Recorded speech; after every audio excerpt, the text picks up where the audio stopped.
ಯಾರು ಬರ್ಲೇ ಬಿಡ್ಲಿ. I was depending on someone else and I waiting for someone else to come with me. 4 ತಿಂಗಳು waste. Hi hello ನಮಸ್ತೆ, ನಾನು ಸಂಚಾರಿ ಶೋಭಾ, ದಿಲ್ಲಿಯಿಂದ ಮಾತಾಡ್ತಿರುವಂತದ್ದು.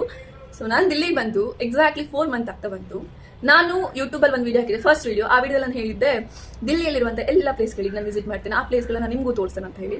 ಅದೇ 4 ತಿಂಗಳಲ್ಲಿ ನಾನು 4 ಪ್ಲೇಸ್ಗಳಿಗೆ ಹೋಗ್ಲಿಕ್ಕೆ ಆಗದೇ ಇರುವಂತ ಸಿಚುವೇಶನ್ ಅನ್ನ ಕ್ರಿಯೇಟ್ ಮಾಡ್ಕೊಂಡಿರುವಂತದ್ದು ನಾನೇ. ಹೇಗೆ ಅಂತ ಹೇಳಿದ್ರೆ, I was depending on someone else and I waiting for someone else to come with me. ಬೇರೆಯವರಿಗೋಸ್ಕರ ವೇಟ್ ಮಾಡ್ತಾ ನಾನು ಒಬ್ಬಳೇ ಹೋಗ್ಲಿಕ್ಕೆ ಆಗುದಿಲ್ಲ, ಸೊ ಅವರು ಬರ್ಲಿ ಟ್ರಾವೆಲ್ ಮಾಡಿ ಕೊಟ್ಟಿದ್ದು ಹೋಗುವ ಅಂತ ಹೇಳ್ಕೊಂಡು 4 ತಿಂಗಳು ವೇಸ್ಟ್ ಮಾಡಿದ್ದೆ ನಾನು. ಇದು ರಿಯಲೈಸ್ ಆಗ್ಬೇಕಂತ ಹೇಳಿದ್ರೆ 4 ತಿಂಗಳು ವೇಸ್ಟ್ ಆಗ್ಬೇಕಾಯ್ತು. ಸೊ ಆ 4 ತಿಂಗಳನ್ನ ನಾನು ತಗೊಳ್ಳಿಕ್ಕೆ ವಾಪಸ್ ರಿಟರ್ನ್ ತಗೊಂಡ್ ಬರ್ಲಿಕ್ಕೆ ಆಗೋದೇ ಇಲ್ಲ, ಸತ್ಯವಾಗ್ಲೂ ಆಗೋದಿಲ್ಲ. ಯಾರು ಬರ್ಲೇ ಬಿಡ್ಲಿ. ಆದ್ರೆ ಇನ್ನು ಉಳಿದಿರುವಂತ 4 ತಿಂಗಳನ್ನ ನಾನು ವೇಸ್ಟ್ ಮಾಡ್ಲಿಕ್ಕೆ ಸೀರಿಯಸ್ಲಿ ನಂಗೆ ಇಷ್ಟ ಇಲ್ಲ. ಸೊ ಹಾಗಾಗಿ ನಾನು ಅನ್ಕೊಂಡಿದ್ದೇನೆ, ಯಾರು ಬರ್ಲೇ ಬಿಡ್ಲಿ, ಬರ್ತಾರಾ ಬರ್ಲಿ, ಬರಲ್ವಾ ಇಸ್ ಓಕೆ. ಸೊ ನಾನೇ ಒಬ್ಳೇ ಹೋಗಿ ಎಷ್ಟಾಗುತ್ತೋ ನಾನು ಅಷ್ಟು ಟ್ರಾವೆಲ್ ಮಾಡ್ಬೇಕು, ಎಷ್ಟಾಗುತ್ತೋ ಅಷ್ಟು ಹೊಸ ವಿಚಾರಗಳನ್ನ ತಿಳ್ಕೊಬೇಕು ಅಂತ ಅನ್ಕೊಂಡಿದ್ದೇನೆ. ಸೊ ಇದನ್ನ ನಾನು ಈ ವಿಡಿಯೋ ಮೂಲಕ ಏನ್ ಹೇಳಿಕ್ಕೆ ಇಷ್ಟಪಡ್ತೀನಿ ಅಂತ ಹೇಳಿದ್ರೆ, ಯಾರೋ ಬರ್ತಾರ ಅಂತ ಹೇಳಿ ಅವರ ಮೇಲೆ ನೀವು ಡಿಪೆಂಡ್ ಆದ್ರೆ ಆ ಟೈಮ್ ಕೂಡ ವೇಸ್ಟ್. ನಿಮ್ಮ ಎಕ್ಸ್ಪೆಕ್ಟೇಷನ್ ಮತ್ತೆ ಹರ್ಟ್ ಆಗುವಂತದ್ದು ಈ ವಿಚಾರಗಳೆಲ್ಲ ನಿಮ್ ತಲೆಯಲ್ಲಿ ಬರುತ್ತೆ.